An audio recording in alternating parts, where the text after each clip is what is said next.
Lyuda's face was blank. Even her 12-year-old son couldn't help but notice. "Who called?" he asked excitedly. His mother smiled in confusion and said that it didn't matter until she was ready to tell her son the news that they had nowhere to live. The woman's husband had recently died. A month ago, she had seen him off to work and kissed him. That was the last time. He felt ill, they couldn't revive him. A blood clot had come off. He had never complained about his health or simply didn't want to. He had never shown his weakness.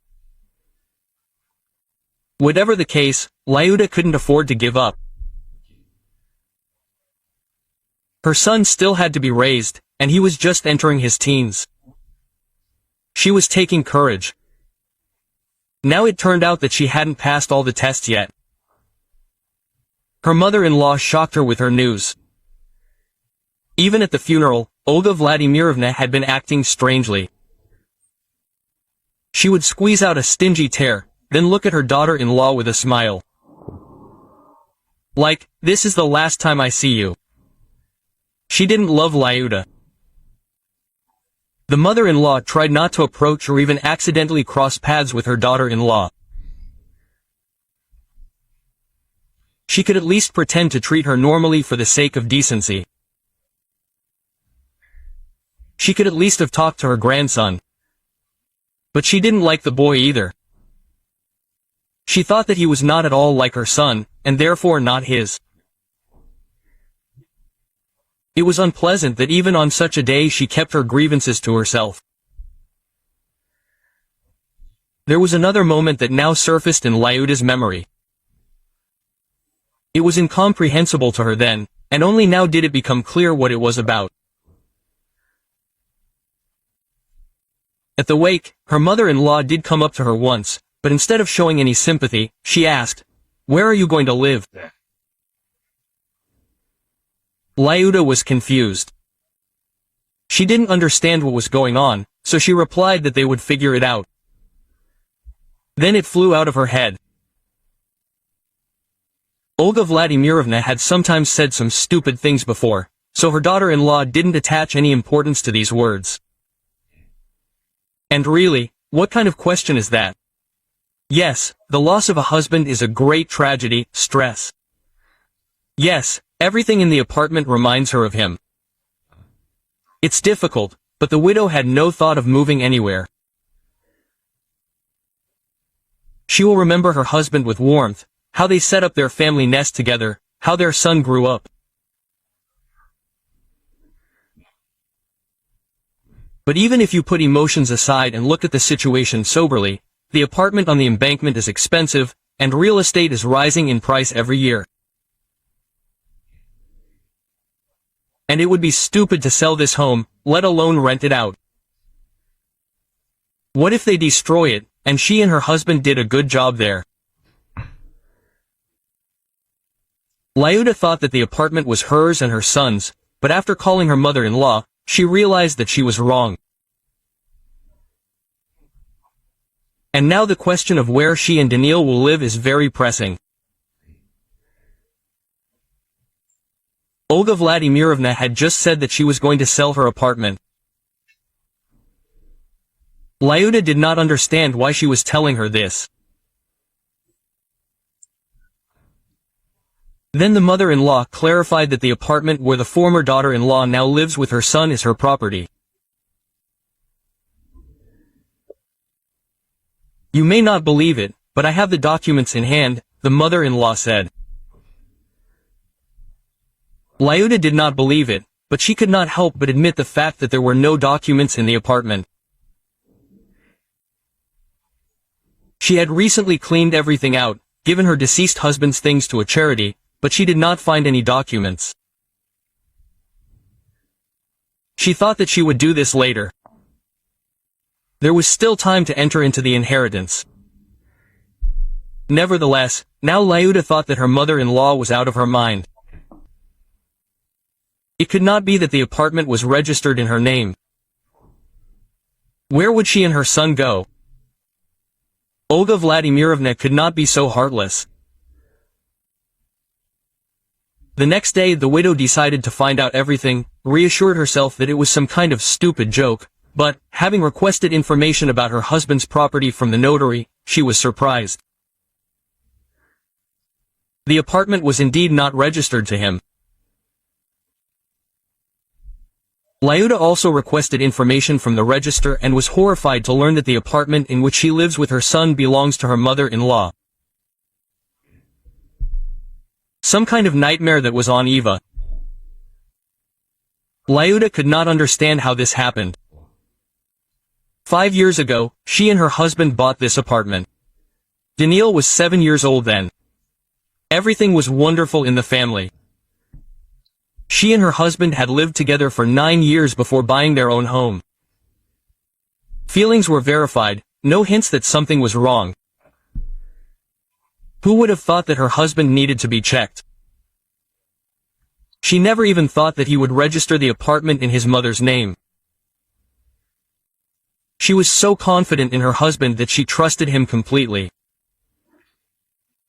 And now, 5 years later, she realized that Artyom did not trust her.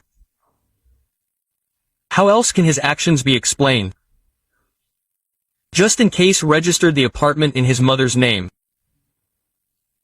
Okay, you can deprive your wife of everything, but he has a son. He knew that his mother didn't like Daniil, and he did it anyway. That's what crazy love leads to. It turns out that no matter how good everything is, you can only trust yourself. She didn't even look at those documents, she was so happy, she completely lost her mind. Artyom said that now everything is in electronic form. She calmed down. And everything was fine. Lyuda doesn't know if Artyom regrets his actions now, if he sees from the sky what is happening now. But in any case, she doesn't feel hot or cold about it. It was a shame, because Artyom didn't buy the apartment with his own money. She gave most of the money, sold her inherited apartment. She really didn't want to, because it was a family nest. She thought about maybe renting it out, but still decided not to live in the past. That apartment was far away in the village. It was unlikely that anyone would live in it, and there was no one to look after it. Especially when saw this apartment, all her doubts disappeared. They had dreamed of exactly this kind of nest. Convenient layout, great area, view from the window to the embankment. The apartment was gorgeous. They took it without thinking. The cat was the first thing they let in. Daniil was jumping for joy. Finally, he had a pet. Did Lyuda think about any guarantees? She never doubted her husband for a minute. There were no paper certificates of ownership anymore. Everything was in electronic form, he assured her. Artyom was in charge of the paperwork, and she believed that he had registered the apartment in his name. If something happened, it would be jointly held property. Although at that moment she did not think that anything could happen. Moving, minor repairs, their son was being transferred to school. But she had hoped for her husband in vain. Now she had no memory of her parents at all. She had moved the things dearest to her memory to this apartment. And now it was unclear where to put all this.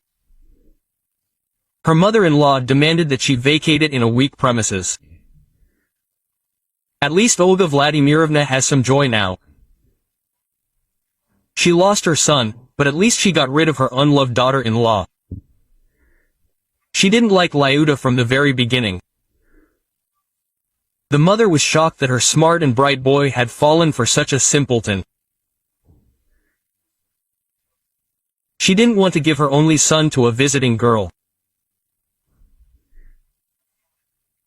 She tried to dissuade Artyom, warned that nothing good would come of this relationship. She said that your Lidka lives in a dormitory, looking for a place to settle down after school, to get a city residence permit. That's the only reason she needs you. But Artyom didn't listen to his mother. They filed an application with the Legislative Assembly. Olga Vladimirovna then told her future daughter-in-law to her face that she would not register her at her place. And let them live wherever they want. But no one asked to come to her. They sorted it out themselves, went to rented accommodation, and then bought this apartment. Lyuda and her son had only 5 days to move out, one of which she spent in the hope that her mother-in-law was bluffing. She ran around the authorities, finding out whose apartment it was. Then the woman began frantically looking for a place to live. She had little savings. What she and her husband had put aside, she spent on organizing the funeral. Lyuda was a housewife, since her husband did not want her to work. She did not resist. There was enough money, and the house was always cozy. She began to look for money from her friends. Everyone had their own problems, no one could lend her money. She had to turn to her husband's friend. He expressed his willingness. He suggested meeting at a hotel to discuss everything. Lyuda, in her naivety, did not understand why he could not send money to a card or why they could not meet at home. He explained. The widow did not know where to hide from shame. She did not expect such obscenities from her best friend, her deceased husband. She refused, of course. A day later, her mother-in-law called to make sure that her daughter-in-law understood her correctly. When Lyuda said that they had nowhere to go, Olga Vladimirovna got angry at first. I don't know anything. Free the apartment, I'm going to sell it, she demanded. Then, for some reason, she softened and generously allowed her former daughter-in-law to settle on the dacha plot. Fortunately, her husband registered it in his name, and the mother-in-law said that she would not lay claim to this misunderstanding. They bought this plot a couple of years ago. A house to be demolished was being sold inexpensively. They liked the place. Artyom was planning to build a large cottage there. But he never got around to it. And time was running out. They thought they would get around to it eventually. Lyuda went to this village to check out the conditions. The journey took 2 hours. She could hardly hold back her tears, she couldn't imagine how they would live there. She barely found the house. They were here for the last time more than a year ago, in the fall. Now everything looked completely different. She thought she'd have to ask people. But then she saw an abandoned plot and realized that it was theirs. The gate opened surprisingly easily, although was crooked. She stepped inside and found herself in an overgrown garden. And how did they dream of organizing their little paradise here? She made her way through the thickets to the house. Now there will never be any skating here. It looks like a homeless shelter, which is essentially what it was. Dirt, garbage, empty bottles everywhere. It looks like homeless people spent the winter here. It's spring now, it's not so cold anymore. They probably moved to the city. It's easier to get food there.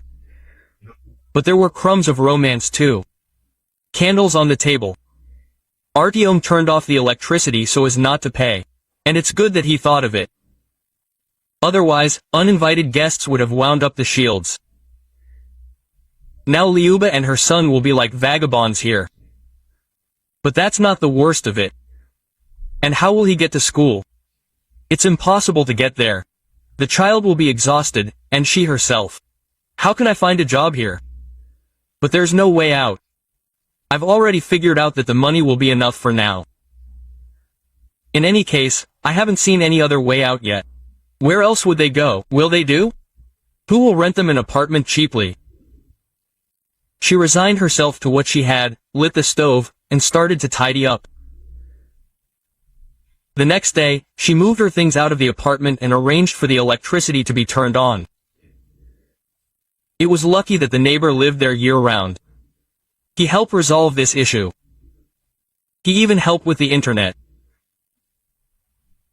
And Lyuda found out at school that the boy could study remotely due to family circumstances. And the next day, she made her mother-in-law happy by finally moving out of her apartment with her 12-year-old son and cat. They were getting used to it. A person can generally get used to anything. That's how they did it. But the cat was running around happily. Lyuda was distracted by housework. There was a lot to do there. It was getting warmer outside, and her soul was calmed, looking at how nature was blooming. One day, she was preparing beds for seedlings, listening to the birds singing and the midges buzzing. "Lidmilla, I dug up a couple of gooseberry bushes for you. Will you take them?" "Free of charge," the neighbor asked cheerfully. And so Volodya began to help them often. He was an avid summer resident. He was glad that the neighboring plot was being put in order. It looked sadly abandoned. It spoiled his mood. And Lyuda tried not to hang her head, so as not to spoil his mood with her sad look. Volodya had to smile. She had not yet had time to fully realize that she would live with her son at the dacha. And then the news. Her mother-in-law passed away. A month ago she was planning to sell the apartment, and then she had a heart attack. She died alone. There was no one to call an ambulance. She left after her son. The apartment did not bring Olga Vladimirovna happiness. And since she did not have a first priority heir, the apartment went to her grandson Danil. Everything returned to normal. But the mother and son were in no hurry to go back, while they were doing well in the village. They put the house in order, began to plant a vegetable garden. The air is fresh there, they will get away from their problems, they will live here in the summer. Moreover, Lyuda communicates well with her neighbor. I solved the money issue.